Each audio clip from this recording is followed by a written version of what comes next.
Good morning, good afternoon, good evening, guys, wherever you're watching me from. My name is Raphael, and this is Keeping It Real with Raphael. And so today I would like to discuss about our youths, and I would like us to understand something here. And basically, this is a message to our youth.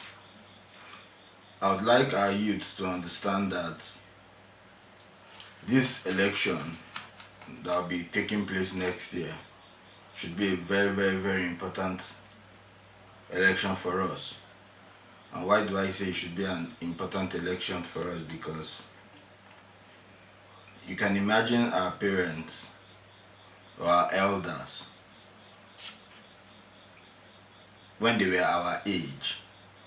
Nigeria was working well for them, Nigeria was good for them, Nigeria was vibrant for them, right? And so they failed to hold leaders accountable. Yeah, probably then because it was the military regime, so you couldn't basically question their authority then. So they were living in fear. But at the same time, things were moving smoothly, things were working fine for them, you know. But now it has gotten to our turn, and things are going south for us. What does that tell us? It tells us one thing, that the same story they kept telling us, even in schools, we used to sing it as a popular song in schools now. Parents, listen to your children. They are the leaders of tomorrow.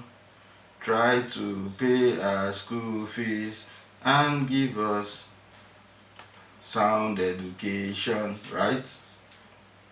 But today, is that the case? Obviously not. It's not the case. Secondly, the same people who rule us presently are the same people who have been ruling us since Nigeria gained independence and became a federal republic. Nigeria gained independence in 1960 and officially became a federal republic in 1963. And from that time till now, it has been the same set of people that have been ruling us. From the military regime up until now that we are practicing democracy, which to me, by the way, it's not democracy. You know, that's not what we are practicing, to me, if you ask me. And so, we as the youth, we owe it to our children to fight for a better Nigeria. We owe it to our children to live a better Nigeria for them, where they wouldn't have to go through half of the things we've gone through. Nigeria should be the giant of Africa, but really we are not. If you look at it in-depthly, we really are not there. We are struggling. And so now we have the opportunity once again to correct that wrong. Correcting that wrong requires us doing our civic responsibilities. And what is our civic responsibilities? Our civic responsibilities is to get involved in the election of our leaders. And how do we get involved in the election of our leaders? Is by getting our PVCs. Although now it's too late to get your PVCs, but for those who have gotten their PVCs, it is time for you to now let your voice be heard. When you go out to cast your vote, ensure do not let anybody try to bully you out of your polling unit, because this election is supposed to be a do or die affair for us. It really is supposed to be a do or die affair.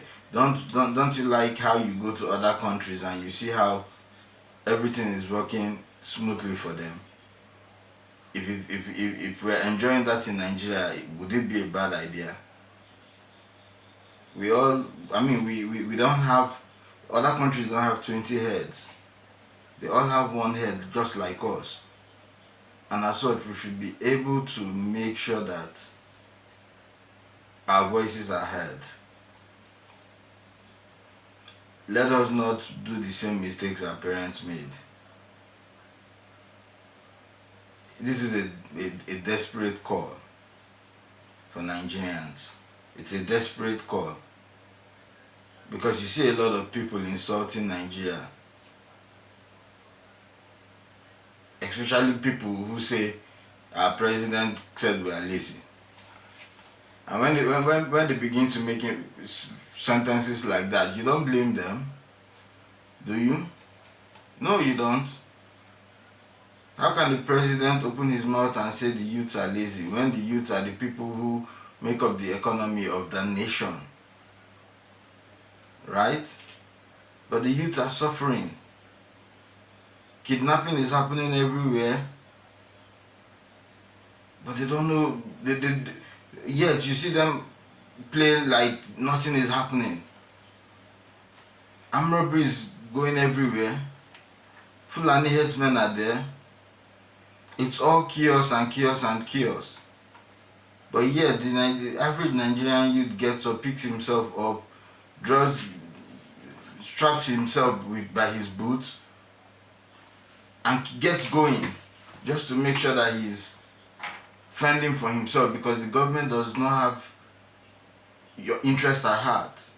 At the end of the day, the government does not have our interest at heart.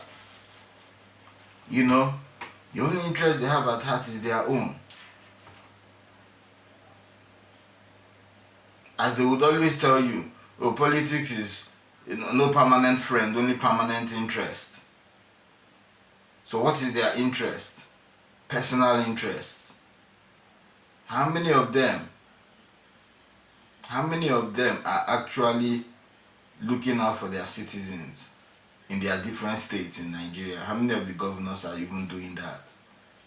By right, the presidency is supposed to be like the central bank, the role the central bank plays to other banks, like to other little banks, right? Other little banks go to the central bank to get money. That is how the presidency is supposed to be. The presidency is supposed to act like a shield to the governors. Then the governors are supposed to be the chief security officers of their state. And then the governors are supposed to be allowed to be able to generate income for their state. And if the governors can generate income for their state, what does that mean? It means that the state can now enjoy development, because now they are not paying attention to money coming from the federal government. But because of the impunity and the corruption that is happening, that's not the case. Recently on the news, there was a ship that sailed the Nigerian sea without permission. And when they were asked, the Nigerian Navy officials came out and said they didn't steal anything, only for them to be held by a different country and found out that they actually stole some crude oil from Nigeria. But yet we have someone who is in charge of our seaways, our waterways. It is high time we begin to hold elected leaders accountable. And until we begin to demand for what is rightfully ours, and until we begin to let these leaders know that we are no longer fools, we are no longer baby. Obi is not a boy anymore. Don't let anybody deceive you. Obi is a boy. I don't know how many of you read that book. Obi is a boy. No, Obi is no longer a boy. Obi is now a man. And Obi has to start thinking like a man and start acting like a man. So let us stop deceiving ourselves. These politicians do not have our interest at heart. And so this forthcoming election, let us vote wisely. Let us choose wisely. Let us be smart. Let us vote for someone who will take our youth to the next level. There is strength in numbers, and we have numbers. The population of Nigeria is predominantly made up of the youth. And what does that mean? It means that if the youth can rise up and take what rightfully belongs to us, even these so-called leaders would sit back. By right, they shouldn't even be contesting. They shouldn't even be in politics. Why? Because we as the youth, we gave them that room, we gave them the chance. How many youth are involved in politics? How many youth are involved in a registered party to start with?